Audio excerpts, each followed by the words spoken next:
I was drunk. Yeah, a couple martinis deep. Yeah, I'm about ready to start too. Why don't why don't we have drinks over here, bro? Jeff, where are the drinks, man? You're the producer. Listen, man, I got water for you. Water.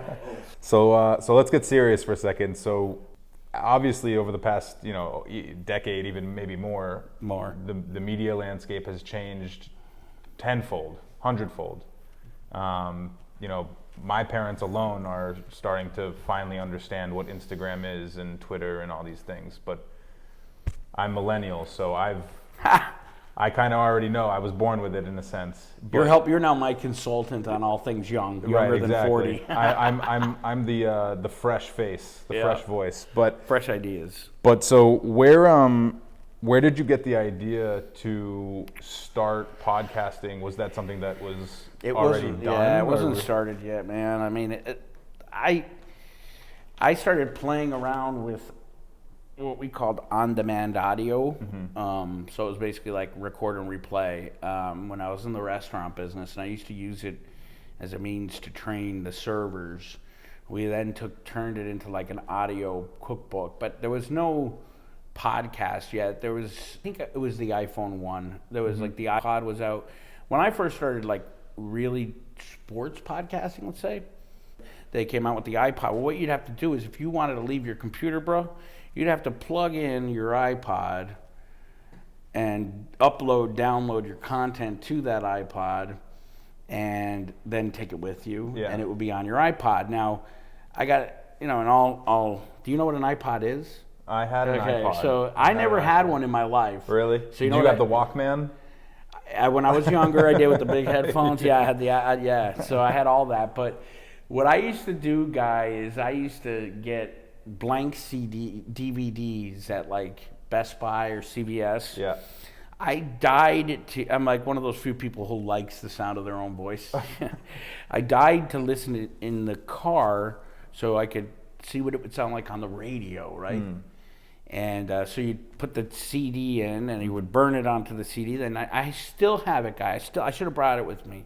I still have the case full of the whole first season of the Celtics late night show. And they used to have like, do you remember these? There were books you put your CDs in. Yep. They're all labeled like Eastern Conference Final. This was the Paul Pierce, Kevin Garnett era. There was and it's still around. You know them, Celtics Stuff Live. They were my heroes, right? When I first ran into like blogging. Yeah, John and Justin. And they still are going 20 years later, but they were kind of the gold standard to all 75 people who listened. Mm-hmm. I remember when we broke 100 listeners, it was like a big deal, 100 listeners? Yeah, man. I mean, that was a big deal. It's 100 less people. 100 early adopters.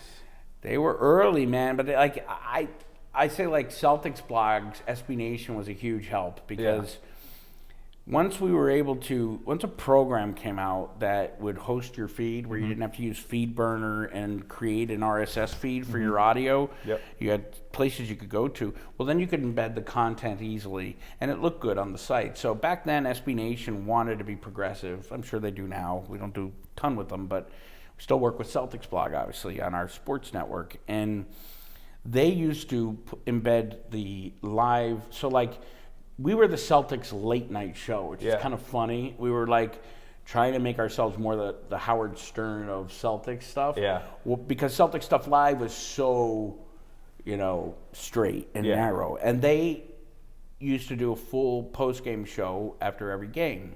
Call-in. They did it like 2006 and 2007. I mean, they're the real podfather. They were doing call-ins. They were doing call-ins. And then Justin, who still does the show, look them up on iTunes if you've not heard of Justin Poulin and John Duke.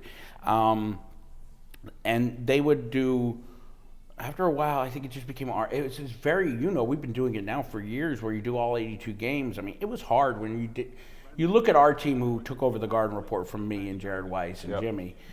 It's the same guys, all 82 games. That's hard. Yeah. And Justin, I think got to a point where he was burnt out. So at that point, that was our opportunity, where Justin was covering games for Celtics blog, and Duke was covering games too. So they needed someone to fill in once or twice a week. Mm-hmm.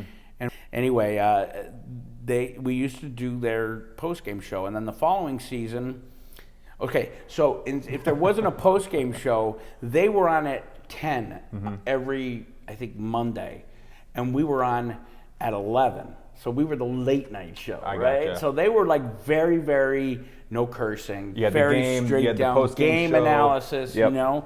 And then it came to us, and we'd have on like Aztec Gino, Yeah. and like all the super fans, you know. We took they would take 2 or 3 callers a show. We would take 30 or 40. Right. You know, I remember we had Tim Donaghy, the rogue ref, on, and just we got him before 60 minutes, just when he got out of prison. Oh, wow. Yeah. And then he ended up working with us. So when the Celtics went to the finals in 2010, he was an analyst for our post-game show. For CLNS.